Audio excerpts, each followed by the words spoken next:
Hello everyone, कैसे हैं आप सभी। आई होप सभी अच्छे होंगे। जैसा कि आपको सामने दिखाई दे रहा है, यहाँ लिखा है क्योटो प्रोटोकॉल। तो इससे आपको समझ जाना चाहिए कि हमारी आज की वीडियो का टॉपिक है क्योटो प्रोटोकॉल। क्योटो प्रोटोकॉल है क्या? देखो, ये एक इंटरनेशनल एग्रीमेंट है और इसका एम है ग्रीन हाउस गैस इमिशन को रिड्यूस करना ताकि ग्लोबल वार्मिंग को कम किया जा सके। सिंपल सी भाषा में हम समझे कि ये एक इंटरनेशनल एग्रीमेंट है, ठीक है, ताकि ग्रीन हाउस गैस जितनी भी ये ग्रीन हाउस गैस रिलीज हो रही है इसको रिड्यूस किया जा सके ताकि ग्लोबल वार्मिंग कम हो सके, ठीक है। अब देखो, इसे अडॉप्ट कब किया गया था? इसे क्योटो जापान में 11 दिसंबर 1997 में अडॉप्ट किया गया था, ठीक है। लेकिन इसे लागू किया गया था 16 फरवरी 2005 में, ठीक है।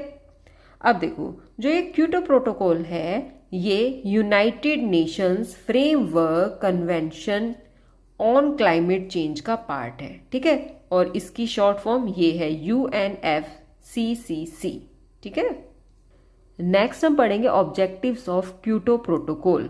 देखो, क्योटो प्रोटोकॉल का मेन ऑब्जेक्टिव है कि 6 मेजर ग्रीन हाउस गैसेस के इमिशन को रिड्यूस करना, ठीक है। यहां पर बात की गई है 6 मेजर ग्रीन हाउस गैसेस की। और ये कौन सी ग्रीन हाउस गैसेस हैं? ये है carbon dioxide, methane, nitrous oxide, hydrofluorocarbons, perfluorocarbons and sulphur hexafluoride.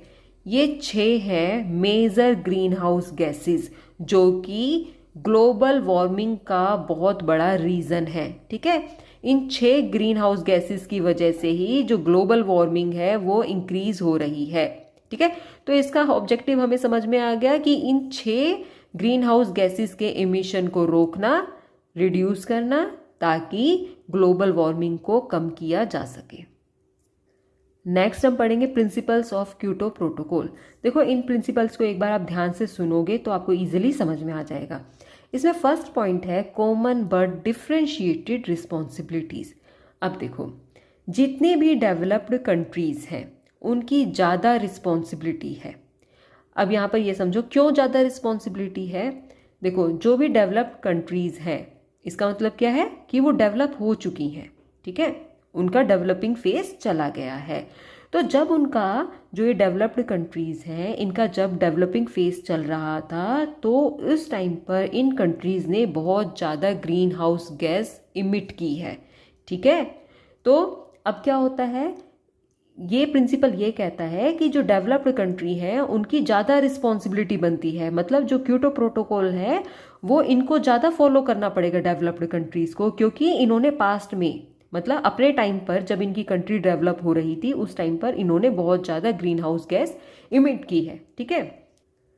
अब देखो, जो डेवलपिंग कंट्रीज हैं उनका जो फर्स्ट फेज होगा ना, मतलब वो डेवलपिंग कंट्रीज जो अपने फर्स्ट फेज में हैं उनके ऊपर ग्रीन हाउस गैस के इमिशन को लेके कोई भी कानून नहीं है, ठीक है, क्योंकि वो उनका अभी डेवलपिंग फेज चल रहा है, ठीक है। नेक्स्ट पॉइंट है, मतलब नेक्स्ट प्रिंसिपल है binding targets for developed countries. मतलब जो भी डेवलप्ड कंट्रीज हैं उनके लिए लीगली बाइंडिंग टारगेट्स होंगे, ठीक है। मतलब जो भी डेवलपिंग नेशंस हैं उनके लिए लीगली बाइंडिंग टारगेट्स होंगे। थर्ड प्रिंसिपल है मार्केट बेस्ड मैकेनिज्म। देखो, इसमें डिफरेंट वेज बताए गए हैं जिनसे ग्रीन हाउस गैस के इमिशन को रिड्यूस किया जा सकता है। अब इसमें डिफरेंट वेज में फर्स्ट पॉइंट है इमिशन ट्रेडिंग, इसे कार्बन मार्केट भी बोलते हैं। देखो, जो भी डेवलप्ड कंट्रीज हैं उनकी एक लिमिट बनाई गई है कि वो कंट्री केवल इतनी ही ग्रीन हाउस गैस का इमिशन कर सकती है, ठीक है।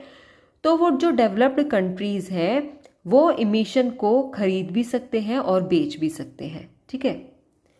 नेक्स्ट पॉइंट है क्लीन डेवलपमेंट मैकेनिज्म। इसमें क्या होता है कि जो डेवलप्ड कंट्रीज है ना वो डेवलपिंग कंट्रीज के साथ प्रोजेक्ट कर सकती हैं। किस तरह के प्रोजेक्ट कर सकती हैं? वो ऐसे प्रोजेक्ट लगा सकती हैं, ऐसे प्रोजेक्ट बना सकती हैं जिसमें ग्रीन हाउस गैस के इमिशन को रिड्यूस किया जा सके, ठीक है। और ऐसा करके वो जो डेवलप्ड कंट्रीज है ना वो क्रेडिट ले सकती हैं, ठीक है। नेक्स्ट पॉइंट है जॉइंट इम्प्लीमेंटेशन। इसमें क्या होता है कि जो डेवलप्ड कंट्रीज है ना, एक डेवलप्ड कंट्री दूसरे डेवलप्ड कंट्री के साथ इन्वेस्टमेंट कर सकती है ताकि ग्रीन हाउस गैस के इमिशंस को रिड्यूस किया जा सके, और ये कंट्रीज ऐसा करके क्रेडिट्स गेन कर सकती हैं। तो ये क्या है, ये प्रिंसिपल, ये देखो, ये आपको चीज़ें याद ही करनी पड़ेंगी, इनमें ज़्यादा समझने के लिए कुछ नहीं है, ठीक है। नेक्स्ट हम पढ़ेंगे फेजेस ऑफ क्योटो प्रोटोकॉल। देखो क्योटो प्रोटोकॉल के 2 फेजेस हैं। फर्स्ट कमिटमेंट पीरियड 2008 से 2012 एंड सेकंड फेज है सेकंड कमिटमेंट पीरियड 2013 से 2020 तक, ठीक है। देखो इसमें समझने वाली कोई भी चीज़ नहीं है, आप यहाँ से स्क्रीनशॉट ले लो और आप इसे याद कर लो। नेक्स्ट हम पढ़ेंगे इंडिया एंड क्योटो प्रोटोकॉल। मतलब इंडिया और क्योटो प्रोटोकॉल का क्या रिलेशन है।